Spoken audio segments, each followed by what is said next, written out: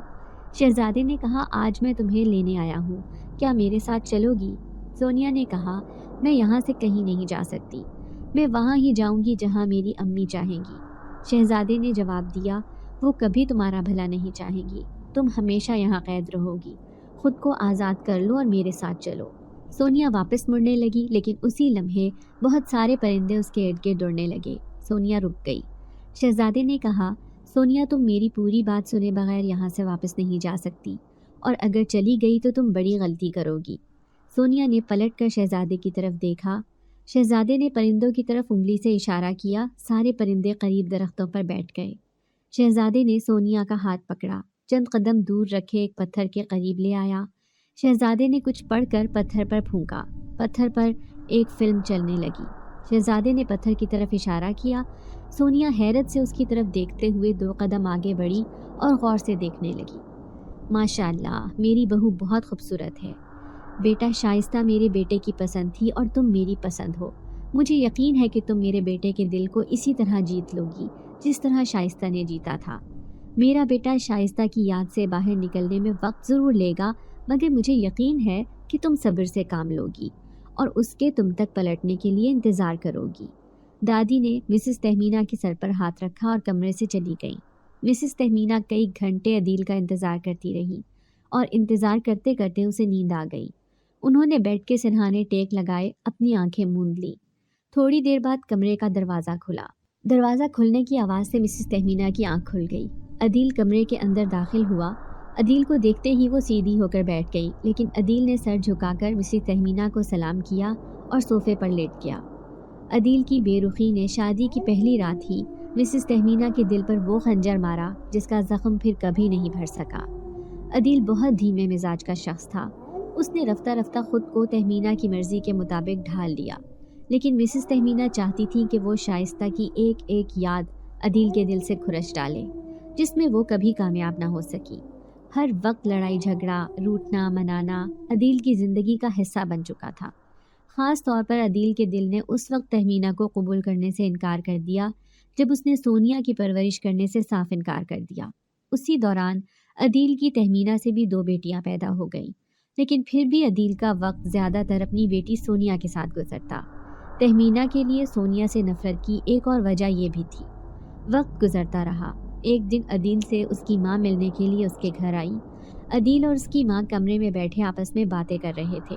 تہمینہ چائے لے کر کمرے میں آئی۔ کمرے کے اندر سے آتی آوازوں نے اسے چونکا دیا۔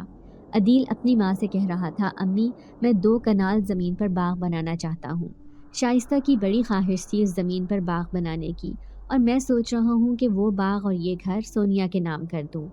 عدیل کی ماں نے کہا، کیوں بیٹا، تمہاری اور بھی تو 2 بیٹیاں ہیں۔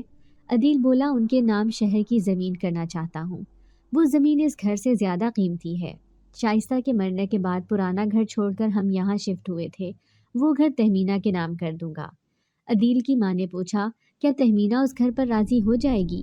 عدیل بولا، کیوں نہیں راضی ہوگی امی، اس گھر کے علاوہ شائستہ کا سارا سونا اور اس کا اپنا سونا سب اس کے پاس ہی ہے، اور اسے کیا چاہیے؟ عدیل نے ایسا ہی کیا۔ مسز تہمینہ نے اس سے کوئی سوال جواب نہ کیے، البتہ جب باغ تیار ہوا تو نازلی کو وہ باغ اتنا پسند آیا کہ اس نے ماں سے کہا کہ اسے یہ باغ چاہیے۔ باغ سے فارغ ہو کر عدیل نے گھر سونیا کے نام کرنے کے لیے وکیل کو گھر بلا لیا۔ مسز تہمینہ چائے لے کر کمرے میں آئیں۔ انہوں نے چائے عدیل کے سامنے رکھی، بولی، چائے پی لیں ورنہ ٹھنڈی ہو جائے گی۔ عدیل خیالوں میں کھویا ہوا تھا۔ اس نے ہاں کہہ کر چائے کا کپ اٹھا لیا اور چائے پینے لگا۔ مسز تہمینہ چند لمحے تو اسے دیکھتی رہی، پھر کمرے سے نکل آئی۔ آدھے گھنٹے بعد وکیل صاحب گھر پہنچ گئے۔ انہوں نے مسز تہمینہ کو سلام کیا۔ تہمینہ نے کہا، وکیل صاحب، میرے شوہر بہت دیر سے آپ کا انتظار کر رہے ہیں، آپ لیٹ ہیں۔ وکیل نے کہا، جی معذرت چاہتا ہوں، میری گاڑی پنچر ہو گئی تھی، اسی لیے تھوڑا لیٹ ہو گیا۔ مسز تہمینہ وکیل کو لے کر کمرے میں داخل ہوئی، لیکن عدیل کو دیکھ کر تہمینہ کے منہ سے چیخ نکلی۔ دونوں عدیل کی طرف بھاگے۔ عدیل کی گردن کرسی کی پشت پر ڈھلکی ہوئی تھی، اس کا جسم کرسی پر بے جان پڑا تھا۔ وکیل نے عدیل کی نبض چیک کی، وہ اس دنیا میں نہیں رہا تھا۔ تہمینہ عدیل کے مردہ جسم سے لپٹ گئی اور زور زور سے رونے لگی۔ عدیل کے قل ہو گئے۔ کسی کو کچھ پتہ نہیں چل سکا کہ اچانک عدیل کی موت کیسے ہو گئی۔ ڈاکٹر نے بتایا تھا کہ عدیل کی موت ہارٹ اٹیک سے ہوئی ہے۔ گاؤں والوں نے یہی کہا کہ عدیل نے شائستہ کی موت کو برسوں بعد بھی قبول نہیں کیا، اسی لیے وہ دنیا سے جلدی چلا گیا۔ ایک دن تہمینہ نے اسی وکیل کو فون کیا اور کہا، پرانا گھر پہلے ہی میرے نام ہے، یہ گھر میرے نام کرنے کی فائل تیار کرو۔ شہر کی زمین میری بیٹیوں کے نام ہونی چاہیے اور باغ میری بیٹی نازلی کے نام ہونا چاہیے۔ وکیل نے کہا، لیکن باغ سونیا کے نام ہو چکا ہے، باغ کے وہ کاغذات مجھے چاہیے ہوں گے۔ تہمینہ نے کہا، کاغذات تمہیں جلد مل جائیں گے۔ وکیل بولا، اور میرا حصہ؟ تہمینہ بولی، کام ہوتے ہی تمہارا حصہ بھی تمہیں مل جائے گا۔ وکیل بولا، ڈاکٹر کو پیسے میں نے اپنی جیب سے دیے تھے، اسی لیے اس نے چائے میں ملے زہر کی بجائے اس قتل کو ہارٹ اٹیک لکھا، اس لیے ڈاکٹر کو دیے گئے پیسے بھی مجھے ملنے چاہیے۔ تہمینہ نے اکڑ کر جواب دیا، فکر مت کرو وکیل، تمہیں تمہاری سوچ سے زیادہ ہی دوں گی، کم نہیں دوں گی۔ اسی زہر سے میں نے شائستہ کو ٹھکانے لگایا تھا اور اسی زہر سے میں نے عدیل کو ٹھکانے لگایا ہے۔ سونیا جائیداد لے کر کیا کرے گی جب ایک دن اس نے بھی اپنے ماں باپ کے پاس ہی جانا ہے؟ وکیل نے جواب دیا، جو آپ کا دل کرتا ہے کرے، کاغذات جلد منگوا لیں تاکہ میں اپنا کام ختم کروں اور ہمارا لین دین ختم ہو۔ اس کے بعد ہم آپس میں رابطہ نہیں کریں گے۔ مسز تہمینہ نے فون بند کر دیا۔ پتھر کے اوپر سے سب کچھ غائب ہو گیا۔ سونیا کی آنکھوں سے آنسو گر رہے تھے۔ اسی لمحے پیچھے سے سسکیاں بھرتی آواز آئی۔ شہزادے اور سونیا نے پلٹ کر دیکھا۔ نازلی درخت کی اوٹ سے نکلی، وہ سسکیاں لیتی دھیرے دھیرے سونیا کی طرف بڑھ رہی تھی۔ اتنے میں دور سے تہمینہ کی آواز آئی، کیا ہو رہا ہے یہاں؟ سب نے دائیں طرف دیکھا۔ مسز تہمینہ غصے سے سب کی طرف دیکھ رہی تھی۔ نازلی بولی، امی آپ کتنی ظالم ہیں، آپ نے میرے ابو کو جان سے ہی مار دیا۔ یہ سنتے ہی مسز تہمینہ کے پیروں تلے سے زمین نکل گئی۔ وہ بولی، کیا بکواس کر رہی ہو نازلی، ہوش کرو۔ نازلی ماں کی طرف بھاگی، اس نے ماں کو گریبان سے پکڑ لیا۔ بولی، امی آپ نے ابو کو مار دیا، صرف گھر اور باغ کی خاطر آپ نے ہمیں یتیم کر دیا۔ تہمینہ نے بیٹی کو تماچا رسید کیا اور بولی، چپ چپ چپ ہو جاؤ نازلی، ورنہ اچھا نہیں ہوگا۔ نازلی بولی، ورنہ کیا کریں گی آپ، مجھے بھی زہر دے دیں گی؟ تہمینہ نے بیٹی کی کلائی پکڑی اور اسے کھینچتی ہوئی واپس چل دی۔ جیسے ہی وہ باغ سے باہر نکلے، باہر لیڈی پولیس کھڑی تھی۔ انہیں دیکھ کر تہمینہ ٹھٹک کر رک گئی۔ نازلی ماں کو بچانے کے لیے چلانے لگی۔ نازلی کی آواز سن کر سونیا بھی باہر کی طرف بھاگی، مگر پولیس تہمینہ کو پکڑ کر لے گئی۔ گاؤں کے اور لوگ بھی وہاں جمع ہو چکے تھے۔ صبح کے 4 بج رہے تھے۔ کرن بھی وہاں پہنچ گئی اور نازلی بے ہوش ہو گئی۔ وہ نازلی کو لے کر گھر پہنچے۔ بعد ازاں معلوم ہوا کہ وکیل کو نامعلوم جگہ سے ایک پیغام آیا تھا کہ تہمینہ اب اسے اس راستے سے ہٹانے والی ہے۔ یہ پیغام ملنے کے بعد وہ اس قدر خوفزدہ ہوا کہ وہ پولیس کے پاس پہنچا اور وعدہ معاف گواہ بن گیا۔ اسے پیغام بھیجنے والے کا تو پتہ نہ چل سکا، البتہ تہمینہ نے پولیس کی حراست میں اپنے جرائم کا اعتراف کر لیا۔ روزانہ فجر کی نماز کے بعد وہی سفید کبوتر سونیا کے کمرے کی کھڑکی کے پاس آ بیٹھتا تھا۔ ایک دن سونیا نے اسے کہا، ہماری دنیا الگ ہے، تم واپس لوٹ جاؤ جہاں سے آئے ہو۔ امید کرتے ہیں کہ آپ لوگوں کو آج کی ویڈیو پسند آئی ہوگی۔ ویڈیو کو لائک کریں اور روزانہ ایک ایسی ویڈیو سننے کے لیے ہمارے چینل کو سبسکرائب کریں۔ ملتے ہیں اگلی ویڈیو میں۔ اللہ حافظ۔